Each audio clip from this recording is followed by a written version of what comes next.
এখন দেখা যাচ্ছে যে ট্রাম্প প্রশাসনের যেই অ্যাটর্নি জেনারেল থেকে শুরু করে সেনাবাহিনী থেকে শুরু করে যারাই তার বিরোধিতা করছেন তারাই তার রোষানলের শিকার হচ্ছেন। আরেকটি বিষয় যেটা দেখা দিয়েছে, গতকাল কুয়েতের মার্কিন ঘাঁটিতে বিশাল বড় আক্রমণ হয়েছে এবং এই যে ভয়াবহ যে আক্রমণ, এই ভয়াবহ আক্রমণের কারণে দেখা যাচ্ছে যে কুয়েত থেকে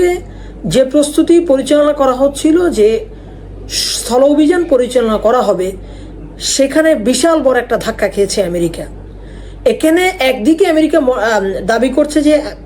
ইরানের 90% মিসাইল ক্যাপাসিটি ধ্বংস করা হয়েছে,